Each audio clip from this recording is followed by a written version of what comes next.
আসসালামু আলাইকুম প্রিয় দর্শক বন্ধুরা, আপনাদের স্বপ্ন ইউটিউব শর্টস কিভাবে ভাইরাল করবেন। আপনি যখন আপনার শর্টস ভিডিও ইউটিউবে রাখেন, তখন ইউটিউব সেই ভিডিওটি কিছু লোকের সামনে সাজেস্ট করে।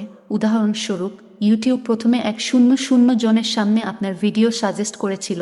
তারপর সেই 100 জনের মধ্যে যদি 50 জনও সেই ভিডিওটি 70% পর্যন্ত দেখে, তাহলে ইউটিউব মনে করে যে লোকেরা আপনার ভিডিও পছন্দ করছে, এবং তারপরে তিনি পরের বার 1000 জনের সামনে পরামর্শ দেন, এবং এটি করার মাধ্যমে আপনার ভিডিও এগিয়ে যেতে থাকে এবং তারপর লক্ষ লক্ষ বা কোটি ভিউ সংগ্রহ করে। অর্থাৎ এতক্ষণে নিশ্চয়ই বুঝতে পেরেছেন কিভাবে ইউটিউব শর্ট ভাইরাল হয়। ভিডিও ভাইরাল হয় না কেন?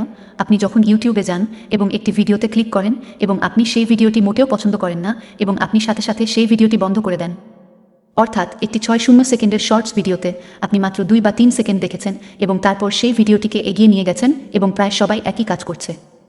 এর মানে হলো যে ভিডিওটিতে বিশেষ কিছু নেই, লোকেরা এটি পছন্দ করছে না, এবং ইউটিউব তার দেখার সময় হিসাব করছে এবং এটি দেখছে যে লোকেরা 60 সেকেন্ডের মধ্যে মাত্র 5 থেকে 10 সেকেন্ড দেখছে।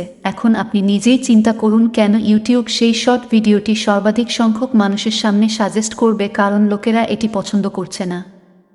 তাই এই ধরনের ভিডিও যা মানুষ পছন্দ করছে না, তার ছাপ সম্পূর্ণভাবে বন্ধ হয়ে যায় এবং তারপর সেই ভিডিওটি আবর্জনার স্তূপে চলে যায়, এবং এমন পরিস্থিতিতে ইউটিউব শর্ট ভাইরাল হতে পারে না।